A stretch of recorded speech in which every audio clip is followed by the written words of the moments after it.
welcome to my home. I'm Richard Rulli. I'm the principal trumpet of the Arkansas Philharmonic, as well as a professor of trumpet at the University of Arkansas. We're going to spend about a half an hour just looking at some trumpet music and talking about some things. Please feel free to ask questions as you have them, and let's just get started with a little playing first.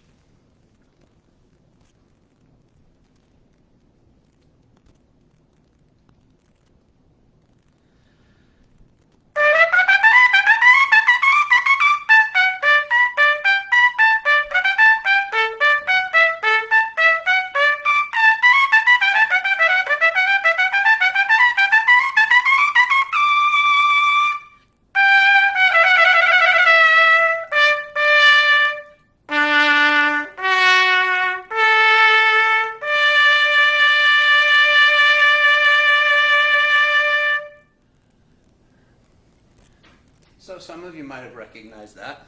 It's most commonly known today as the Blazon fanfare by Gottfried Reiche, and you hear it every Sunday morning on the CBS Sunday Morning News program. There it's played by Wynton Marsalis. An interesting story about the Reiche fanfare. It actually comes from sort of an interesting background. Before I say that, I'll tell you that I've picked out a repertoire today where I'm going to demonstrate 4 different trumpets that I commonly use in the orchestra, and talk about a little bit about each one of them and what I might use them for, what their characteristics are. The first one you heard is called the piccolo trumpet, and it's high and it's a little bit squeaky, and we play mostly Baroque music on the piccolo trumpet. The piccolo trumpet came around in an interesting form around 1880 and sort of came into its maturity in the 20th century, the mid part of the 20th century. Oh, I see. Hey, Frank Hansen, how are you? Great to see you, dear friend from Wisconsin. In the Philharmonic, the only time I've gotten to use the piccolo trumpet is several years ago when we played pictures, an exhibition, the Goldenberg and Schmiel excerpt there, movement there is on piccolo trumpet. So back to the Reiche, it's an interesting story. There's some question about who actually really wrote the piece and where it came from. And I have a picture that I'd like to share with you. If I can hold this up to the camera so you can see it. So this is a portrait of Reiche, and I believe it was done on his 60th birthday by Hausmann, by a gentleman named Hausmann. And the music that I just played for you is actually the music that Reiche is holding in this portrait. He's holding what's known as a Jager trumpet, or just a coiled trumpet. That in that day and age, trumpets didn't have any valves. Just played in the higher register of long instruments without valves. And we could spend an hour talking about that, so we won't do that. But what I want you to focus in on is that little piece of music right there. What I just played for you, and I'm not sure how well it's coming across on the iPad, is actually the music that's written on the painting. And so there's some discussion about where this music actually came from. Reiche was known for writing little fanfares like that. The problem is that none of his fanfares are nearly that good. If he wrote that one, then it's a diamond in the rough, which is very possible. We just don't know. What's interesting to me is that Reiche was Bach's premier trumpet player. He was the high court trumpet player. He held the highest position in the court. And much of that great music that Bach wrote, Reiche played at that time. And I don't know about you, but that sure sounds an awful lot like Bach to me. Again, we'll never know. It's a cool little thing to play. It's pretty hard to play. I was a little terrified to play it for you first off the bat here over the internet in front of God and everybody, but it went okay. So, moving on. The next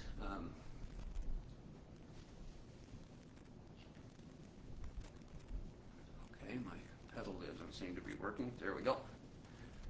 The next piece I'd like to play for you is called Liquid Prelude Sorry, a little technical problem. Liquid Prelude by a New York-based composer named Dan Coleman.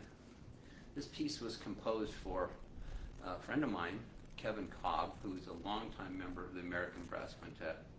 In 2002 and 3, Kevin embarked on a solo recording project, CD called Solo, where he actually did a whole CD of unaccompanied music for trumpet, which is just, in my mind, just a phenomenal feat. It's so much harder to play unaccompanied than it is with collaboration. But Dan wrote this piece through his association with Kevin in New York and at Juilliard School, specifically for the album. And the piece is based on a section of a poem by Walt Whitman called The Mystic Trumpeter. And I'd like to read for you the third stanza that Coleman bases his piece on. Blow, trumpeter, free and clear, I follow thee, while at thy liquid prelude, glad, serene, the fretting world, the streets, the noisy hours of day withdraw. A holy calm descends like dew upon me. I walk in cool, refreshing night the walks of paradise. I scent the grass, the moist air, and the roses. Thy song expands my numbed, embodied spirit. Thou freest launchest me, floating, basking upon heaven's lake.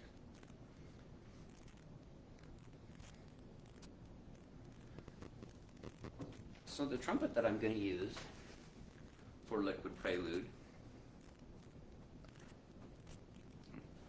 my pedal has stopped, so we'll manually. The trumpet, Coleman doesn't write any specific trumpet on his music. Instead, he writes any high trumpet. And so I've chosen, as Kevin did on his album, to use the E-flat trumpet for this piece. The famous Haydn concerto was written for a trumpet pitched in E-flat.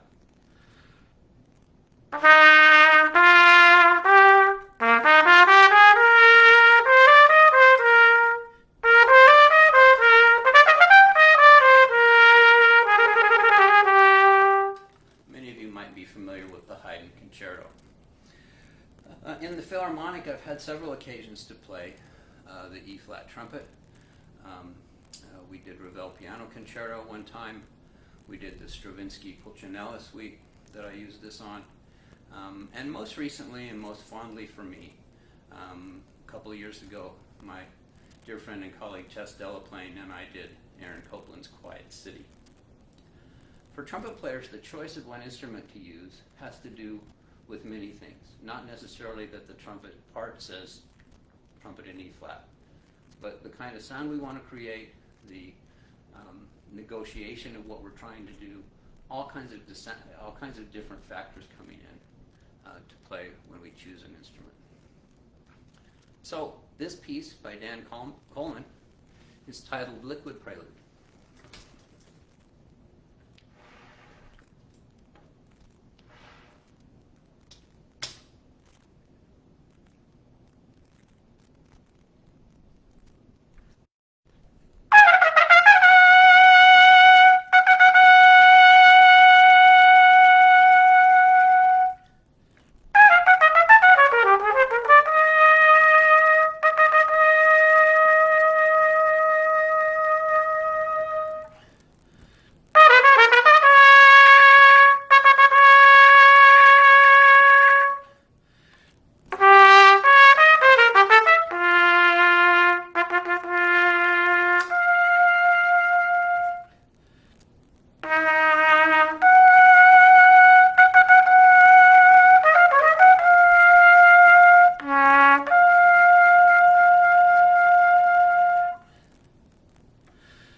Again, feel free to comment or ask questions, rather, if you'd like, along the way.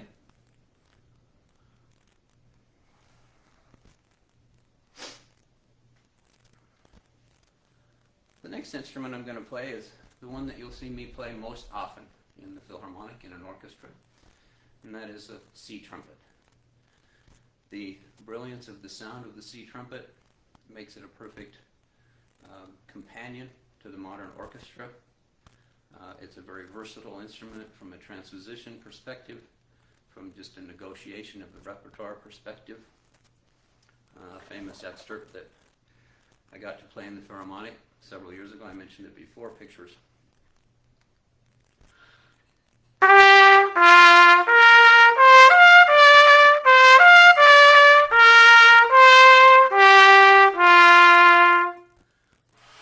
That's one that I'm sure people will recognize. The piece I'm going to play for you is by Otto Ketting. Ketting lived from 1935 to 2012. He was a composer from the Netherlands. His dad, Pieter, was a very famous composer. He won many awards, as did Otto. Otto was both a trumpet player and a pianist. He went to school in Paris, and then went back to the Netherlands and had a very, very fruitful career in music as a teacher, professor, conductor, and trumpet player. This is one of my favorite pieces for solo trumpet. Solo trumpet meaning without accompaniment. The entrada evokes all kinds of emotions and thoughts from playing for the trumpet. I like the fact that it allows for a very lyric part of the trumpet playing, which sometimes people don't associate with trumpet playing. We can do more than just play high, fast, and loud. This piece does have some high, fast, and loud in it, and I think that's what makes it such a great piece. I play this piece for a lot of years, and I have my students play it a lot, and it's always very rewarding to play, including this time. Ketting writes a lot of space in this music. There's lots of holds over the bar lines, lots of time for contemplation and thought. So this space is important. Don't think that I'm just waiting for no reason. Then he mixes it up quite a bit. Some very, very trumpet-like figures that happen in the multiple sections. It has sort of a haunting theme that comes back all the way through the piece, sort of revisits, comes and goes as we play. So this is the Entrada by Otto Ketting.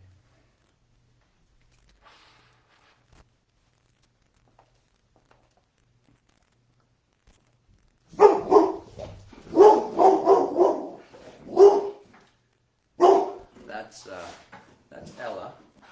What's the matter? What's the matter? Hey, it's live. It's live, folks. You're in my house. You're okay. You're all right. Come here, Ella. Come here. Okay. Hush. I think my daughter's going to take care of it. Ella, hush. Ella. She was just sitting here very nicely beside me, as she usually does while I play. Ella, come here. All right. All right. Here we go.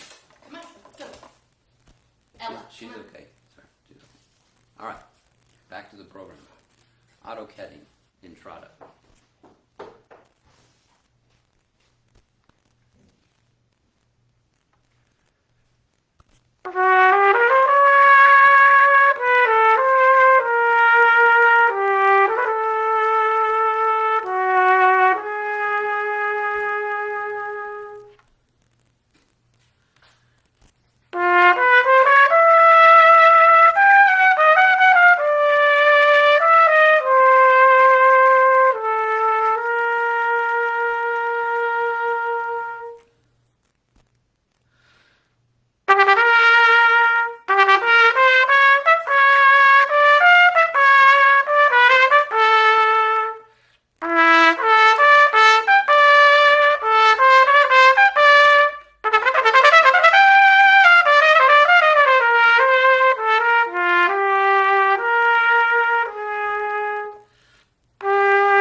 Entrada by Otto Ketting. Well, let's see who else is here. Johann, Rob, Mary. Nice to see you all there.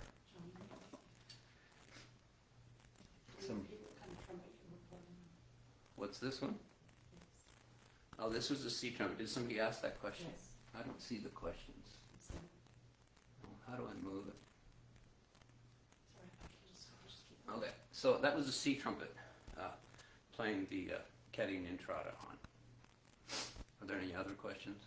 My wife is helping me out with this. I must be technically challenged. I don't see all the questions. Any others? Is there anybody else there I should say hi to? Lots of people. Okay. Well, I'm sorry I can't see your names. I appreciate you being here. Huh? All right. What time is it? No other questions. Okay. To my last piece already. So there's Ella. She's coming back. There you go. Are you okay? Yeah, say hi to everybody. This is my beautiful girl, Ella. She practices with me all the time. She's usually right by my side. She's okay. All right. The next piece I'd like to play for you is maybe the most famous piece among trumpet players, at least from our methodology. That is the second etude of Theo Charlier, Du Style, or Steel. Charlier himself was a very famous Belgian trumpet player and musician. He was the first one to champion the trumpet over the cornet. And he lived in the late 1800s, early 1900s. The Charlier Etude book was first published in 1926, although he wrote it much before that and used it with his students. He was the first one to champion the trumpet as we know it. You have to remember that this was in the highlight of the day of Arbon's time, Arbonne, as you say in French. And so the cornet movement was very, very strong, and Charlier was the first one to bring the trumpet around as maybe being a legitimate instrument. Charlier it was 1888, something like that, was the first person to ever play the Brandenburg Concerto on a piccolo trumpet. And he went on to play that piece many times. He went on to develop the trumpet as an instrument with Belgian and French instrument makers. So he was quite important in the development of the trumpet as compared to the cornet. This piece I'll be playing on the B-flat trumpet. For me, the B-flat trumpet is home. It's what I do most of my fundamental work on. It's what I encourage my students to do it on. It's the home base. If we can play the B-flat trumpet, then we can have a chance at playing the rest of them. So this piece, much like the piano etudes of Chopin or maybe Bach cello suites, obviously etude books are designed to teach us how to play the instrument, not really as concert pieces. This piece is marked allegretto at the beginning, and I often hear it played too slowly. I think we miss the point if we play the beginning too slowly, because it doesn't allow us the contrast in the middle that the music so richly deserves and asks for. The middle section is the piece is in 3/4 time. It's in B flat minor, which is a challenge for trumpet players to play in 5 flats. In the middle section, there's a meno mosso that is very beautiful, dolce. The key changes to E flat major, and very beautiful. He asks us to play in the form of a recitative from opera, as in speech, and hopefully that'll come across to you. And then there's a section that winds itself up. It's marked stringendo, and the stringendo lasts quite a long time. And a lot of times people just don't see that or ignore it. I'm going to try to be effective with that for you here today. That section whirls its way through. We get to the last section, which is a repeat of the opening music. But this time he sends us a curve, goes back to B flat minor, and writes it in 6/8 time instead of 3/4 time. You won't be able to hear the difference, but for the player, we have to learn to adjust to read the music in a different time signature than what we're here for. So here's the second etude of 36 Transcendental Studies by Theo Charlier.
Theo Charlier's second etude. Did you hear Ella taking a drink of water in the background? Oh, life with a lab. All right, are there any other questions that I can't see? No, lots of good colleagues that are watching you. Oh, well, thank you for everybody, all my colleagues watching. Miss all of you. So I want to thank the Arkansas Philharmonic for asking me to do this program as we come to the end of our time. One of the things that they wanted to do with this is make it happy hour with musicians of the Philharmonic.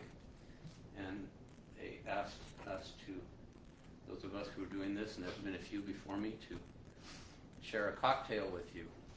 Well, I'm not much of a cocktail drinker. I drink a cold beer on occasion, maybe a glass of wine with pasta, and on special occasions, a little bit of scotch. So in honor of Bach, who maybe wrote the first piece that I played today, I'll toast you, remind you to wear your mask, take care of yourselves. Cheers.